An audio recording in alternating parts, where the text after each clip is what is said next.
A group of healthcare services has decided to establish a critical care unit CCU in a metro city with an investment of 85 lakhs in hospital equipments. Question पे ध्यान रखो बच्चों अभी. With an investment of rupees 85 lakhs in hospital investments, unit's capacity shall be 50 beds and 10 more beds if required can be added. ठीक है. Other information for the year is as under. Other information for the year is as under. Building rent दिया हुआ है per month. Manager salary, nurse salary, ward boy salary, doctor's payment paid on the basis of number of patient attended. इसका मतलब ये variable है क्योंकि on the base of number of patients attended है. Food and laundry charges, medicine, administration overheads, depreciation. Obviously administration कुछ नहीं बोला है तो will assume to be fixed है या नहीं है. And depreciation of equipment 15% of original cost is also fixed. क्यों ये फिक्स है समझा ना आपको. वो यूज करो ना मत करो, वो 15% डेप्रिशिएट तो होने वाला है. It was reported that 200 days in a year 50 beds were occupied, 105 30 beds were occupied, 60 days 20 beds were occupied. Hospital hired 250 beds at a charge of 950. तो ये extra beds है to accommodate the flow of patient. However, this never exceeded the normal capacity of 50 beds on any day.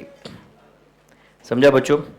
Find out profit per patient day if hospital charges on an average 2,500 per day from each patient and break even point on annual basis.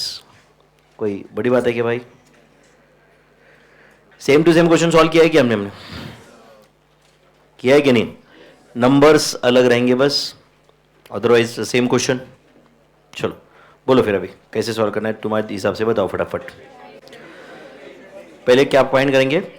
Total patient days for the year. तो write down calculation of total patient days for the year. समझता है कि अपन पहले से solve करके गए तो एक अलग लेवल का ही कॉन्फिडेंस रहता है अपना, है कि नहीं. Calculation of total patient days for the year. Patient days for the year. चलो क्या लिखूं. पर्टिकुलर्स एंड अगला column patient days. Patient days या bed days whatever. Particulars patient days. चलो बोलो फटाफट. अभी कॉपी पोस्ट बस ये मोड पे मत रहो. समझ रहे हैं आपको. ये बहुत हो गया. अभी अपन कितने पेजेस लिखे, क्या क्या किया है जानते हो आप सब.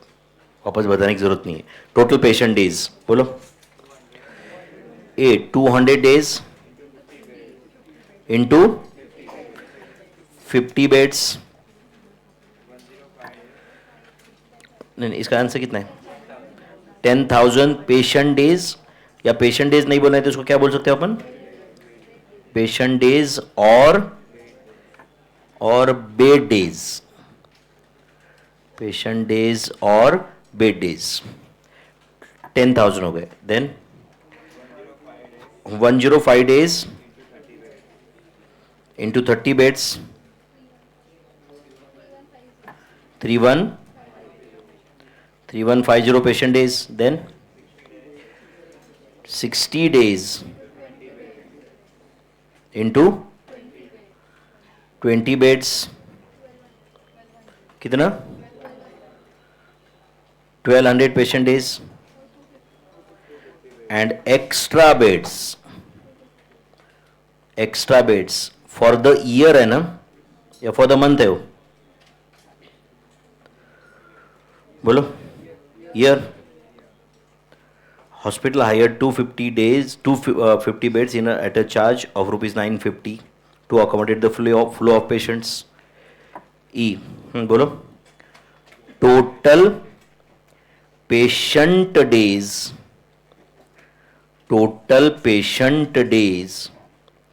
For the year, total patient days for the year, A plus B plus C plus D कितना है?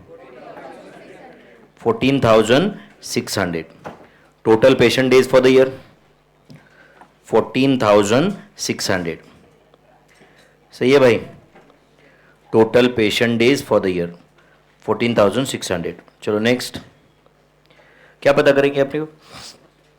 वैसे तो प्रॉफिट पता करना है, तो प्रॉफिट पता करने के लिए कुछ नहीं, सीधा सीधा सेल्स में से टोटल कॉस्ट डिडक्ट कर सकते थे, बट अगला क्वेश्चन बीईपी भी है, इसकी वजह से हमें वेरिएबल कॉस्ट अलग से लिखना पड़ेगा, क्योंकि बीईपी के लिए हमें चाहिए fix cost for the year divided by contribution per patient day, and contribution पता करने के लिए we need fix cost variable cost separately.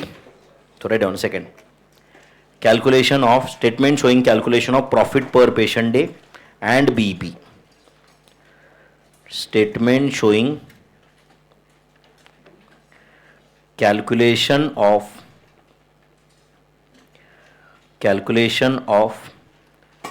profit per patient day. Statement showing calculation of profit per patient day and break even point. Break even point for the year पता करना है, for the month, for the year, break even point for the year.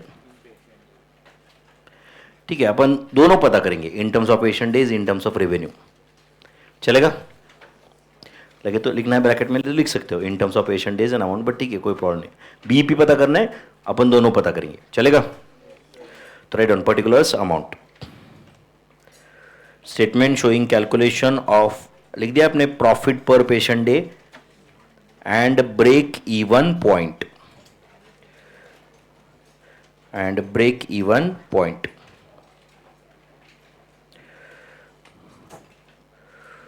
ठीक है, profit per patient day and बाद में पता करना है ब्रेक इवन पॉइंट. यस, चलो बोलो भाई.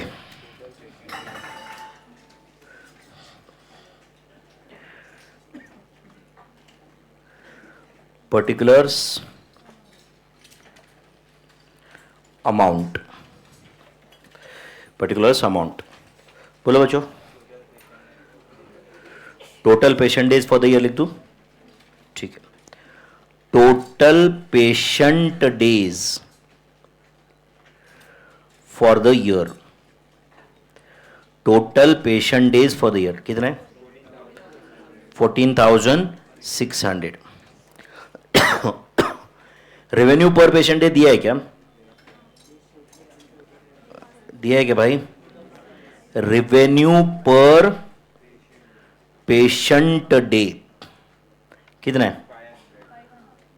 2,500 ना, 2,500. तो ये A इंटू बी क्या रहेगा बच्चों? A इंटू बी क्या रहेगा? टोटल रेवेन्यू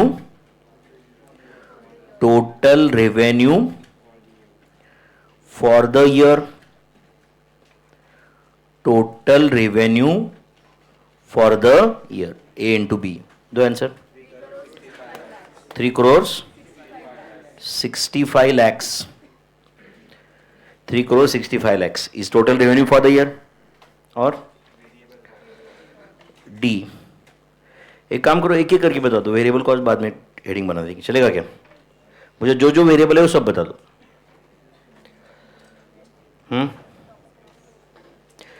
ये मैनेजर सैलरी, नर्स सैलरी, ये वेरिएबल में लूँ? फिक्स में लेना पड़ेगा ना, क्योंकि उनको तो सैलरी देना है. वार्ड बॉयज सैलरी, वो तो पेशेंट कम भी हो गए तो उनको तो उतना ही सैलरी पे करना है ना.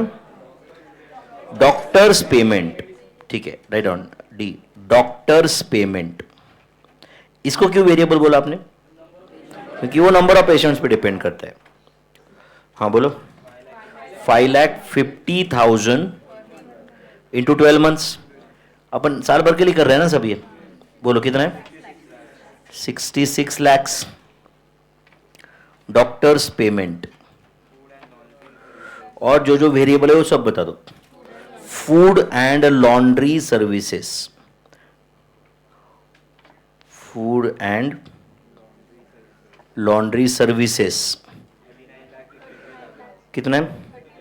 39,53,000 पर ईयर है ना? 39,53,000. देन मेडिसिन्स टू पेशेंट्स, ये वेरिएबल है क्या? हमने जजमेंट लिया या क्वेश्चन में दिया है? हम जजमेंट लेना मुश्किल है मेरे भाई, समझ आए क्या? मेडिसिन्स टू पेशेंट्स कितना है? 22,75,000. हाँ, देन कुछ एक्स्ट्रा बेड का पेमेंट रहेगा, पेमेंट फॉर एक्स्ट्रा बेड्स कितना भाई? और 250 बेड्स क्या इंटू ₹950 बेड हायर किया है, समझा ना? तो 250 इंटू 950 कितना? 2,37,500. ये पेमेंट फॉर एक्स्ट्रा बेड हो गए. और कोई कॉस्ट है नहीं, तो ये मेरे ख्याल से D plus E plus F plus G is total variable cost. Total variable cost, total variable cost D plus E plus F plus G 1 crore 13 lakhs 30 lakhs 65,500 total variable cost. सही है बच्चों? आए बोलो. Total contribution for the year मिलेगा कैसे? Total या contribution per unit लाएंगे पहले? Total contribution for the year कितना मिलेगा? Total contribution for the year C minus H. Answer 2 crore 34,34,500 is total contribution for the year. सही है जे? बोलो ये करके. फिक्स कॉस्ट में क्या क्या दिया? Write down. बिल्डिंग रेंट एक एक लिखते हुए टोटल करेंगे, चलेगा ना? बिल्डिंग रेंट कितना है? Building rent 2,25,000 into 12 months 27 lakhs building rent के. मैनेजर्स सैलरी, मैनेजर्स सैलरी कितना है? 50,000 पर मंथ. तो ₹50,000 इंटू 12, ये एक मैनेजर का सैलरी हो गया. ऐसे 3 मैनेजर हायर करके रखे तुमने, इंटू 3 कितना आता है? 18 lakhs. ये इंटू 3 क्यों किया समझा ना बच्चों? देन L नर्सेस सैलरी कितना सैलरी नर्स को? 18,000 पर मंथ इंटू 12 months कितने नर्स है? 24 नर्सेस है. कितना रहे? 51,84,000 M. Ward boys salary, ward boys salary कितना सैलरी एक वार्ड बॉय को?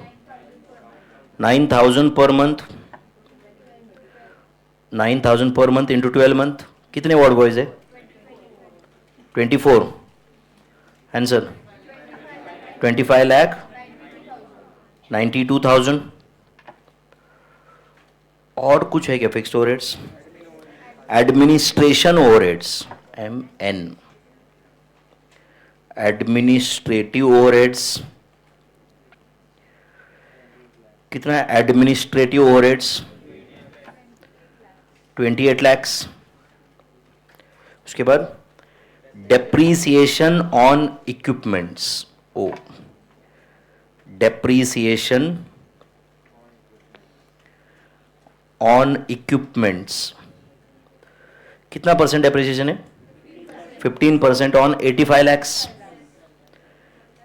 85 lakhs का 15%, कितना? 12,75,000, 12,75,000। और कोई कॉस्ट बचा है क्या, बताओ बच्चों? नहीं ना? MNOP क्या लिखो? Total fixed cost for the year, total fixed cost for the year. बोलो टोटल फिक्स्ड कॉस्ट कहां से स्टार्ट हो रहा है? J प्लस K, बराबर ना? Plus L plus M plus N plus O, ये सबका टोटल बताओ। 1,63,51,000 एग्जैक्ट। 1,63,51,000 ये फिक्स्ड कॉस्ट है। कंट्रीब्यूशन पता है, फिक्स कॉस्ट पता है, total profit for the year मिलेगा क्या? Total profit for the year, total profit for the year I minus P, 70 lakhs 80,000, अच्छा 83,500, ये total profit for the year है। एंड इसको तुम 14,600 से डिवाइड करो तो क्या मिल जाएगा? Profit per patient day, profit per patient day. Tell me, is it Q divided by A? Is it Q divide by A? तो 70,83,500 डिवाइडेड बाय 14,600, दो आंसर। रुपीज 485.171232 चलो 33 कर देता हूं, चलेगा क्या? क्या पूरा लिखना है? देखो प्रॉफिट पर पेशेंट डे चलेगा क्या? यस। अब आपको कंट्रीब्यूशन पर पेशेंट डे पता है क्या? कंट्रीब्यूशन टोटल लिखा है ना हमने, तो contribution per patient day meal जाएगा क्या? कैसे? Contribution per patient day I divided by A, I divided by A is a contribution per patient day. सही है बच्चों? बोलो I डिवाइडेड बाय A का आंसर बता दो। I कितना है बोलो? 2,34,34,500 divided by 14,600, answer is 1605.10273,972 is a contribution per patient day. Yes or no? T। और अब लिखो BP, ब्रैकेट में लिखो इन पेशेंट डेज, BP इन पेशेंट डेज कैसे मिलेगा? P divided by S, P divided by S। P कितना है? 1,63,51,000 डिवाइडेड बाय 1605.10273972, बोलो अप्रोक्सीमेटली 10,000। 2 मिनट में ICA का आंसर चेक करता हूँ। हाँ, इनका आंसर है 10,186। ठीक है, अपन 187 लिख देते हैं, मेरे ख्याल से वो बेटर है, बराबर है ना? 10,187 ब्रैकेट में लिखता हूँ अप्रोक्स, चलेगा क्या? 10,187 पेशेंट डेज अप्रोक्सीमेटली। PQRSTU, बोलो BP कैसे मिलेगा अभी? In amount, BP in amount मिलेगा क्या? कैसे मिलेगा बोलो? B into T। वैसे ये भी आंसर राउंडेड ऑफ रहेगा क्योंकि 10,187 को मल्टीप्लाई करेंगे अपन, चलेगा क्या बच्चों? 10,187 इंटू 2,500, बोलो जल्दी। रुपीज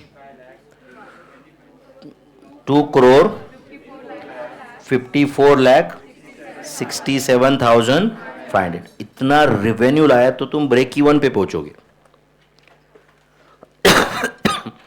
अपने आंसर में डिफरेंस है तो वो सिर्फ राउंडिंग और डिफरेंस है, ठीक है बच्चों? क्या लगता है फिर अपन same to same question solve किए थे कि नहीं? तो एग्जाम में भी अपने को, अपने एग्जाम में भी बहुत सारे क्वेश्चन मिलेंगे जहां पे आपको लगेगा कि ये नंबर बदल के ऐसे क्वेश्चन, कुछ अलग भी मिलेंगे। समझ रहे हैं आपको ये? जो अगले बैच में मैं सॉल्व करके लूंगा। समझ रहे हैं? बट करना नहीं ना अपने को अगला बैच, ये करना है? नहीं करना है, अपन तो फाइनल का क्लास करेंगे तब, है कि नहीं? yes. चलो डन।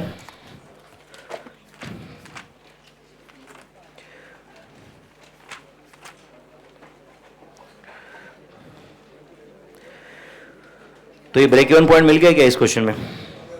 कुछ लिखना बाकी है इसमें से? ऑनलाइन स्टूडेंट्स बता दो भाई।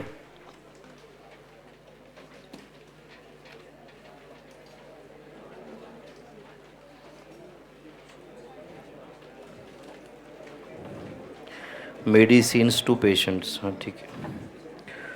और कुछ स्पेलिंग मिस्टेक है क्या भाई?